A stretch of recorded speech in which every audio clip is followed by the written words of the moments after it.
Welcome to Clyde Samvada, brought to you by the Hindu Temple of Scotland. Namaskarams to all. I met Sudeep ji recently at a friend's place where I'd gone for the housewarming ceremony and coincidentally found Sudeep ji there. And we had an interesting conversation there around Jainism and its history and tenets.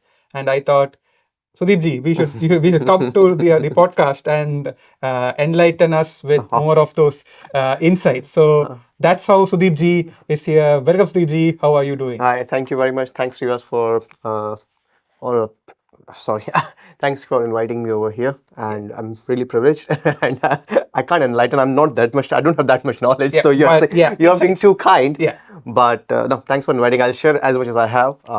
All I learned from my parents, from my community, and everything. So I'll try to share as much as possible. Absolutely. And maybe you can start by sort of sharing sort of history, origins, Jainism. Yep.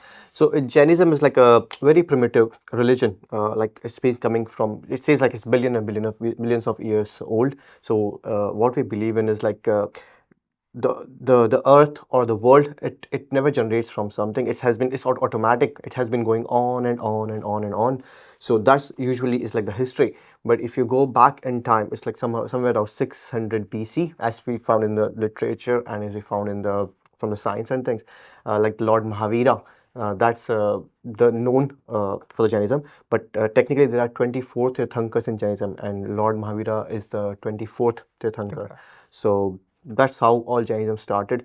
It was more about non-violence and knowing yourself and knowing your soul rather than anything else, and finding purity and then attaining moksha. So that's the whole purpose of being a Jain or being a human being, is like show your humanity, be compassionate, and yep, that's pretty much it.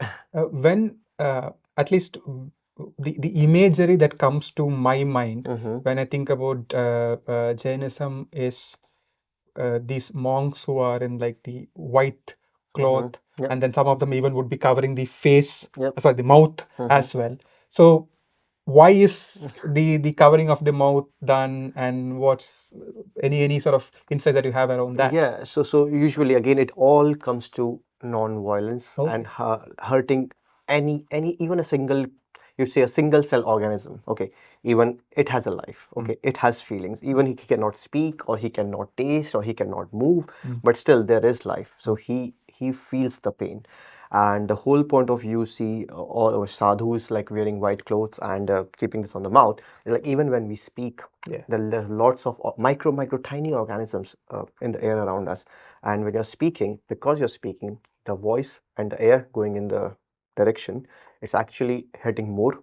While if I keep my mouth like this, it evens go to a lesser level. So even that kind of minute details is what Jainism is all about. A lot of Jains, you might have known, they don't even eat in the night. They always eat in the daytime. Like even my parents, my mom, dad, my mom has never eaten, I think since she was 14 or something. She's never eaten. No dinner.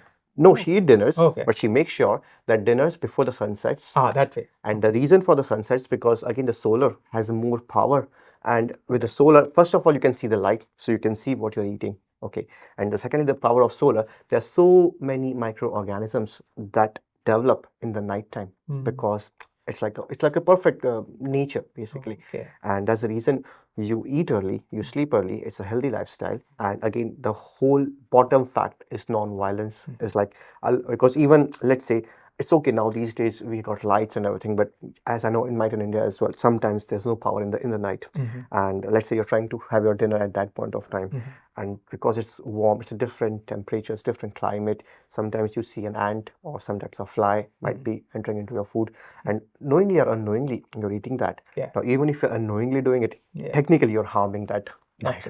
So we just a whole point which I learned. I know a very small incident from my childhood. Okay.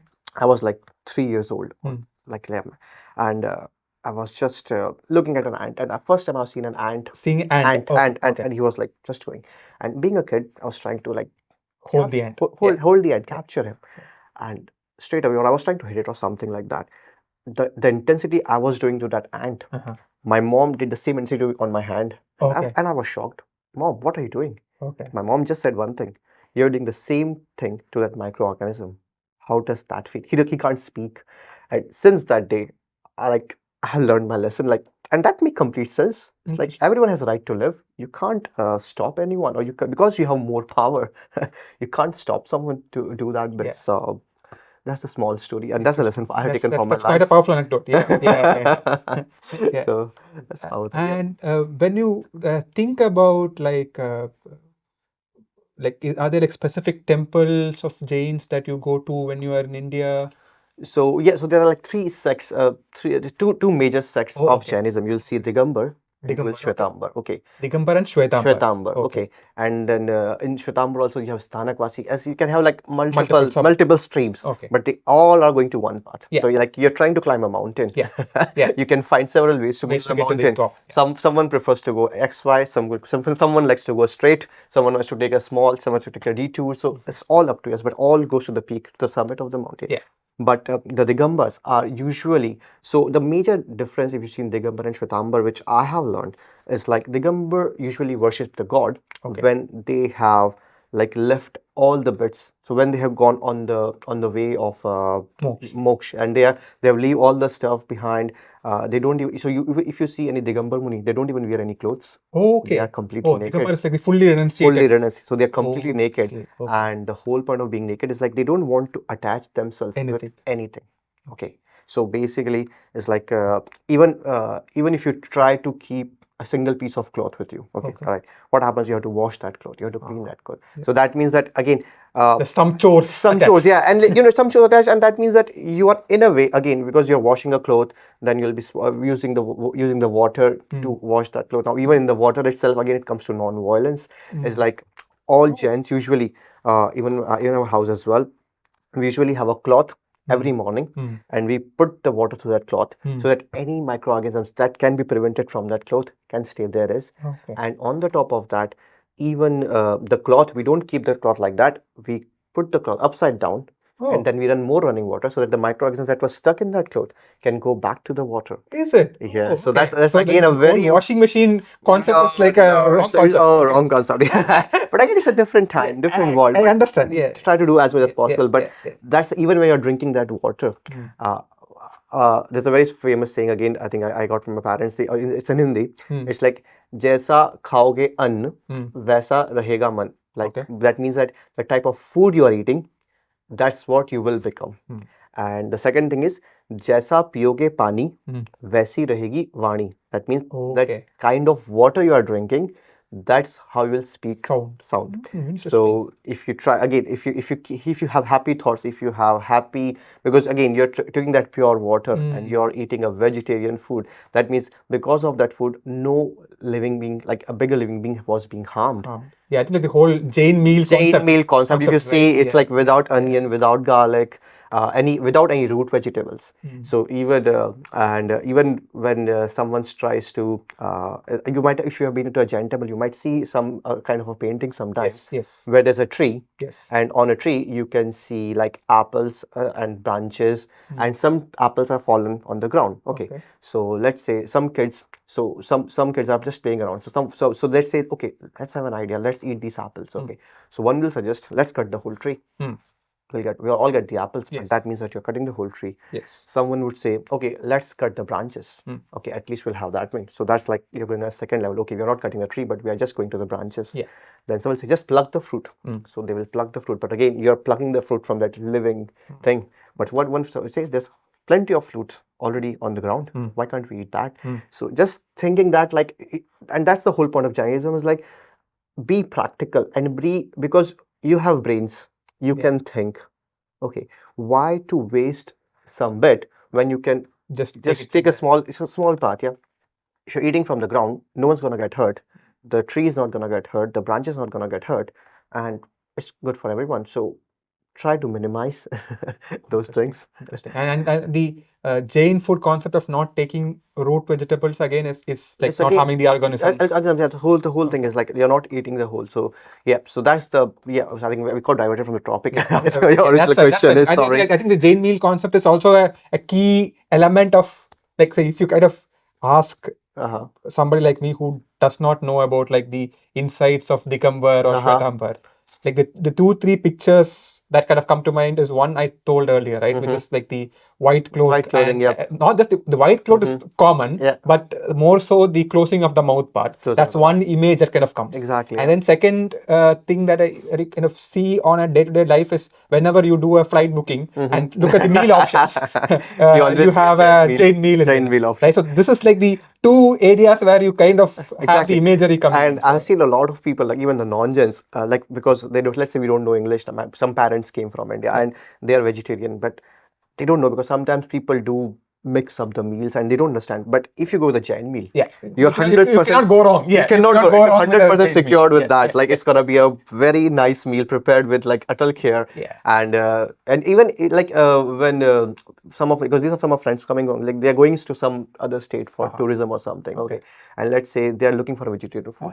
But even if say a restaurant name or and you might see a lot of restaurant names starting with like Mahavir restaurant or Jain restaurant, and the whole point is so that you attract more customers, saying that first of all it's a vegetarian meal, so you don't have to think twice, and you're gonna get kind of a good hygienic food with minimum.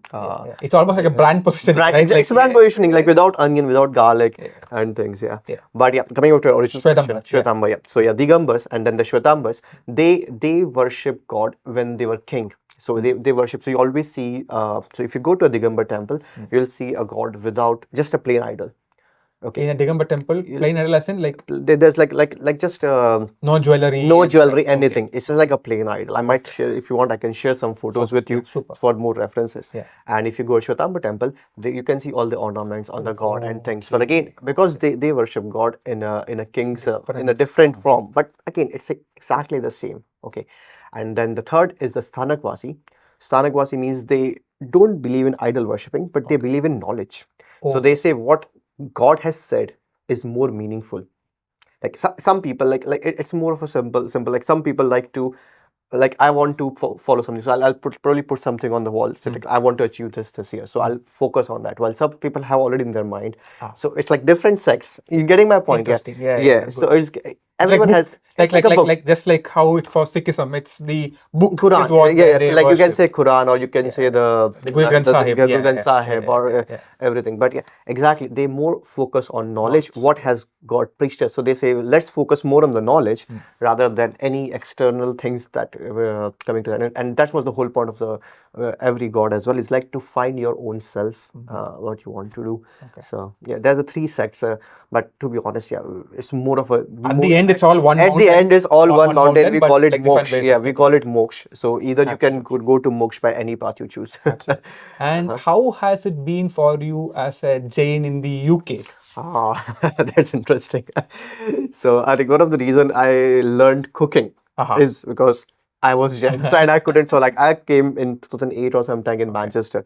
Now I come from a joint family. So in India it's a different culture. I had never set foot in the kitchen. I didn't even knew how to make tea, prepare tea for myself.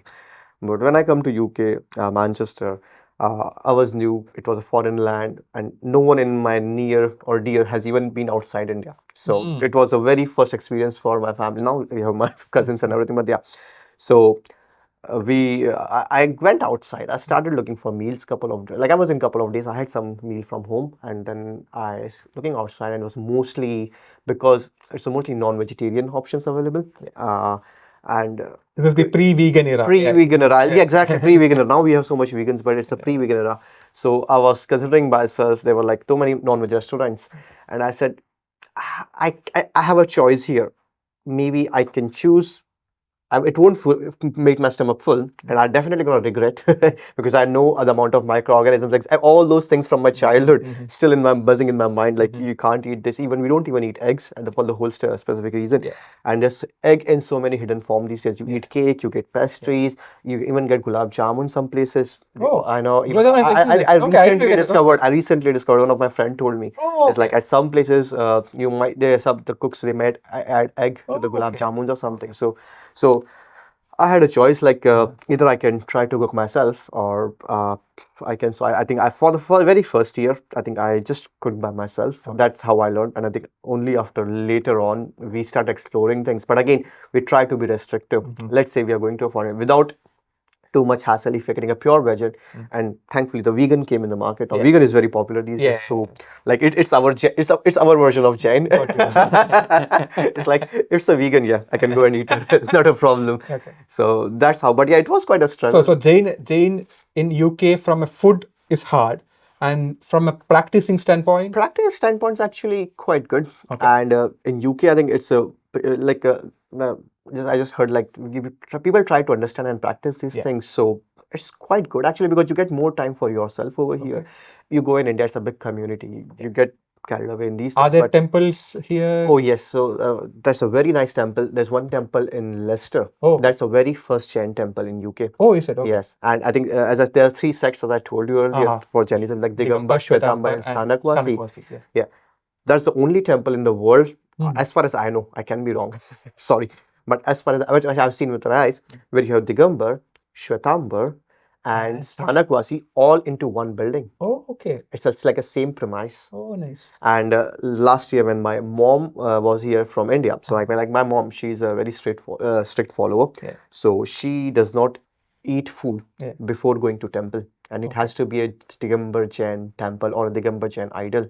Now, because I was here, and Digambar is the one which is without any clothes. Or something like more moksha oriented. More moksha oriented. Everyone's moksha oriented, but they're more higher level. So for her, then I asked the temple, like, what can I do? And I like, because I wanted to bring my mom over here. I have a kid, we have a family. I wanted to show them around and spend some quality time with her family. We all want that. So I was trying to find this, like, what's the solution for this? So I consulted, and then I talked to these guys in Leicester. And they said to me, like, as I told them, like, I live in Scotland, in Kilmarnock, in the middle of nowhere. And my mom, she's coming, but she don't eat food. When she came here earlier as well for 8 days. And for 8 days, she did fasting. No food, because she didn't go to temple. She can't go to temple, and she's doing it from like age of 14. Now she's in her mid 60s. So I didn't want her to break that whole routine and what she believes in, just because of my attachment for myself. So then we spoke to these guys in Leicester for a temple, and they said, if you wish, you can, because there are so many idols over here, and I quite like the way they understood my problem and they thought about it. It's like, okay, if we are giving you that idol, and because of that your mom can have a meal and have a good time, this will help you anyway, rather than just idol sitting over here. Like, people will come, but that's more fruitful. And I said, yeah, that makes sense. And luckily they gave us the idol for nice. That's wonderful. The amount of time my mom was over here, and my dad did all the pujas and the pakshals and everything. And because of that, like, when we get the idol over here, I didn't know that there's a Jain community or a group of Jain people in Scotland or in Glasgow as well. Luckily, I met some friends and some people, and then we all gathered together. And now we got a big Jain community in Glasgow as well. So it's about like 50-60 members. Nice. Like how a very innocuous attempt at getting your mom over. Built a whole community. Built a whole community around here, which was very good. And see, I think that's again a thought of the Leicester Jain temple, is like, we give this and it will just bring good vibes and good things, and it bought it. And it actually bought it. Like, we got so many people. People know each other. We also have these Paryushan Parvs every year. What is that? So Paryushan Parv is like, you usually see any festival. It's a Jain festival. But you like a Mahavir Jayanti or any Diwali or something. But so usually all the festivals you see are specific to a person. Like Mahavir Jayanti, you're celebrating for Mahavira. Lord Mahavira. You celebrate Diwali because Ram came back. There's also a Jain reference to that, when Mahavir Swami gone moksha on Diwali. So there's always so there's 2 references on. There's always multiple stories. Multiple stories always there. But these are always people oriented. While when we have Das Lakshan Parv, that usually falls at the time of Ganesh Chaturthi. What's called Das Lakshan Dharm. Das Lakshan Parv. So that's more for yourself and your soul. And all those 10 days, we try to find ourselves and we try to follow the practice that we should follow as a human being to get nirvana or to get to moksha. So that happens for 10 days. It's the same time as the Ganesh Chaturthi. It happens.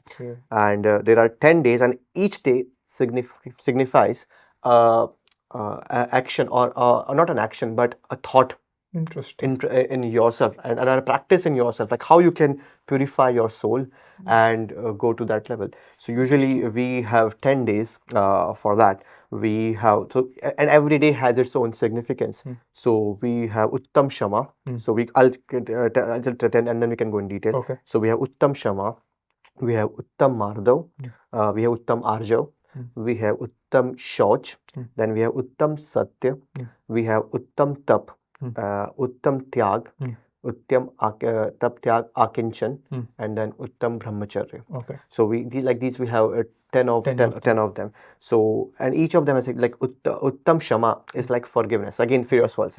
So all the Uttam as in good, good, Shema as in like forgiveness. So Okay. Uttam Shama. Okay. So like have the habit of forgiving something. Don't keep any grudge in yourself for anything, because what happens, let's say if you don't forgive someone, you keep that grudge with you, okay, Mental then he will take it, yeah, exactly, mental and then he will take you, and then so it goes on and on. While if you do Uttam Shama, okay, it ends there. Yeah.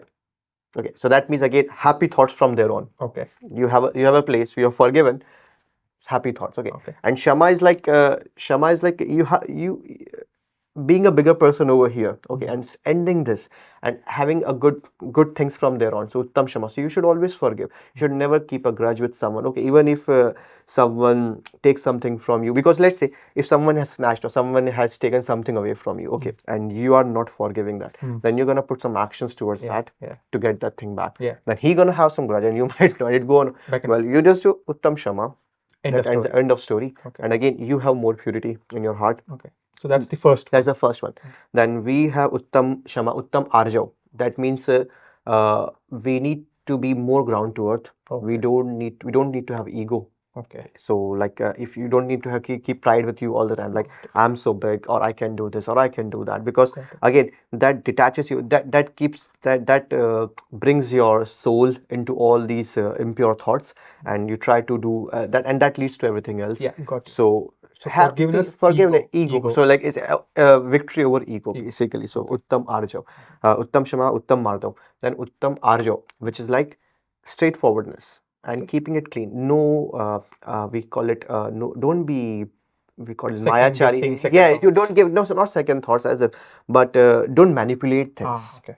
Okay, so like if you want to get something, keep straightforwardness, keep a straight path, be open to everyone, okay, but don't manipulate things to get all these bits. So that's a victory over your manipulation, basically. Then Uttam Shama, Mardav, Arjav, Shauch is like purity. Okay, so getting purity in yourself and getting purity from all the extra things. Like greed. Okay. Exactly, the greed is the right word for that. Got it. So we try to stop your greed, stop your thoughts in that one. Don't be too greedy about anything. What you have got is enough. Okay, and try to lessen that. So these are at least the starting 4 points. And then we have, so once you have done all these four things at the start, then come Uttam Satya. Okay. That means you need to search for truth. Okay. And Uttam Satya does not only mean that you're just saying the truth. You need to also find the truth, even within your soul. What is your purpose of existence in this on the earth? What are you doing? What are your actions? What is the ultimate goal? Just have a thought about that. So just finding the truth, Uttam Satya, and then Satya, then Sanyam. So Uttam Sanyam is like limiting yourself. Okay, don't have too many things, and like why to have too much?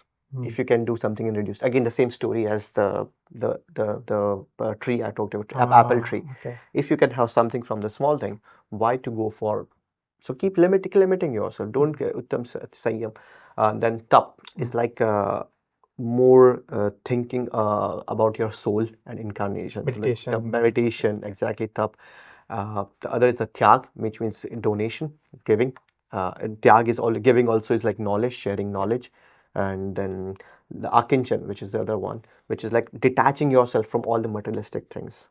Okay. So like don't keep, the more you keep yourself attached to these things, the more you get tied up. Okay, I need to get more land, I need to expand my empire, I need to get X, Y, and Z. But that means that all the time you're just thinking about that, and you're not thinking about your own self. And then because you get attached, then you have all more feelings, like you feel pain, you feel you feel happy and everything. So try to stay away from that. And then Uttam Brahmacharya is like, it's not only about Brahmacharya, it's like more about knowing yourself and getting onto yourself. Just roaming around and like in your mind, finding your own self, like Uttam Brahmacharya, and you find joy and peace in that rather than looking at the external. I'm not a perfect, but as much as I know, I'm just trying to put it that way. But these 10, try to follow these 10 things, and we usually do once a year.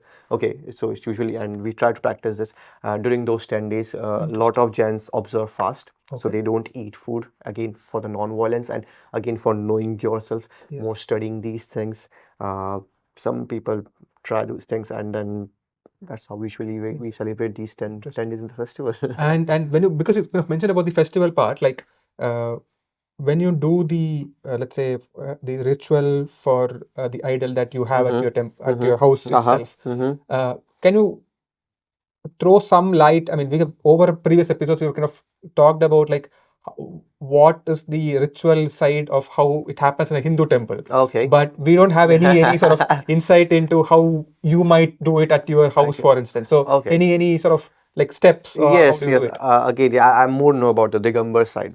Fine. Digambar, but usually in the morning, like we usually do a pakshal of the god. Like we again, usually the Digambar Jain temples are very we don't have we don't we only give rice. Okay. So when we see an offering, we only give rice over there. Again, more for the charity purpose. But again, because the rice is dry and there's no moisture, so there will be less. This is like raw rice, you're saying? Raw rice. Less and less moisture, and even minimize. But we usually do puja. Like so we do pakshal of the god. So like we put water, like how we take bath every day. It's more of that, just to keep him clean and tidy. And we believe that that becomes a holy water. So we can use that for all the holiness. And same way, then we usually do the puja. We usually have 8 different what do you say for the, so usually what Jainism believes in Asht Karma. Like 8 karmas are there. So we like and once you get rid of 8 karmas, then you go to and you get nirvana. So we'll have like we have Jnana Varniya, which is like knowledge. Darshana Varniya, which is like seeing. Mohani, that means attachment. So Jnana Varniya, Darshana Varniya, Mohani. Vedaniya, that means having the pain. So Jnana Varniya, Darshana Varniya, Mohani, Vedaniya. Ayu is like age. Naam, that is name. Naam. Gotra is like where you family. And Antara is like you're trying to do something and something you get an obstruction. So for all these 8 it's like almost like attachments, almost like exactly attachment. So once you get rid of all the 8, then you achieve nirvana. Now all our gods, they get rid of Jnana Varniya, Darshana Varniya, Mohaniya, Vedaniya, but Ayu, Naam, Gotra, these 3, they can't get rid of. That's your problem. That's your problem. So again, with your tapasya, that was we say. But so usually our god, they get Keval Gyan. And you by using their tap and tapasya and finding your own self, you can get rid of these 5 karmas. And then the rest. But once you get rid of all the 8. Then, so usually, if you might have seen any Jain, they usually say Namokar mantra. Namokar mantra. It's a very holy mantra. So it's like we always pray to different levels. So like we say Namo Arihantadam, which means we are giving our regards to Arihant Bhagwan. And Arihant Bhagwan is only who has get rid of 5 karmas, not 8. Jnana Varni, but they have found victory of first 5. But the reason we give them first is because they tell us they still have got 3 karmas left, so they are still in the world. But they at least tell us what to do to get to that power. Then we Namo Yantram. Then we have Namo Siddhadam, which is like Siddha Bhagwan, which is like all 8 gone. So he's already in the moksha. Siddha. So and then you have Namo Aryadam, which is Acharya. You might have seen a lot of Acharya. Like they are still Guru. They are still there. So Aryadam praying to the and he's like a head. He's like a head. He's like holding a war committee. So Aryadam. Namo Uvajjayam is like Upadhyay, the sadhu who is more into himself. So he is just like all by himself wandering. And then Sarva Sadhu is the who are on the way to become a guru. So we say Namo Yantam. So all these five mantra. Mantras. Yeah, we are giving our regards to all these five ones. Super. So That was really interesting. Like, yes, so you have Dasha, Lakshan, Paruv, that's Lakshan Parv. which is all the Yep. ego, all of it, which is sort of more at the human level of Yep. what we should do. Yep. And then you have this 8 attachments that we have. Attachment, And yep. then, okay, so But it is having the more- Lakshan, Yeah. which is attribute, and then Yep. removing the attachments, the combination of the two you is will what you be, need. you will be there. Perfect. And but coming back to your sorry, I think I get diverted too much from my question. No, it's really good. Yeah. But when we do the puja, Uh-huh. remember, okay, so we have these 8 different things that we donate, Okay. like, or we put it for the front. But that's not we are going to God. That means that we are trying to get each karam Rid of one. So basically, it's in reference to each karam you're trying to do, like jal, gandhan, akshat, pushp. So there's like we 8 have similar things in similar Hinduism things as well. I know. But like, I don't think it's conceived this way. I mean, at least not that I was aware of. So yeah, okay. But each of that denotes to a karam that you're trying to get rid of.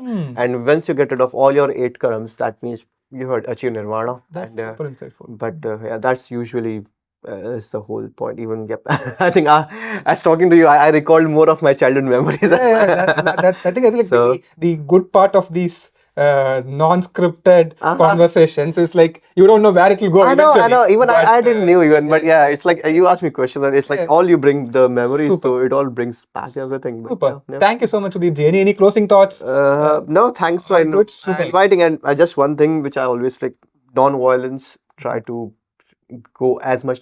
Try to stop hurting as much as possible. I know like different people have different, but yeah, try to just follow non-violence. I'll still give you the same example. Like you're trying to hurt someone. What happens if someone hurts you back the same way? Would you feel good? Yeah, If you're not. that is a powerful anecdote at the start of the episode. So, exactly. yeah, That's the exactly. ant and the ant and the mother. That's why I always say just the ant try- and the mother story. Yeah. and the mother story, and it's a real story. I was a part of it. But I always say, if you can just that thought, and you'll be fine. Super. That you. was super insightful. Thank you so much, No, Sudeep ji. thank you for inviting hope me. you will come back and Oh, sure, anytime. and give us more insights into. I'll rather send my mom. She's more knowledgeable than me. Super. Thank you so much. No worries. Thank you. Thanks, everyone. Bye-bye.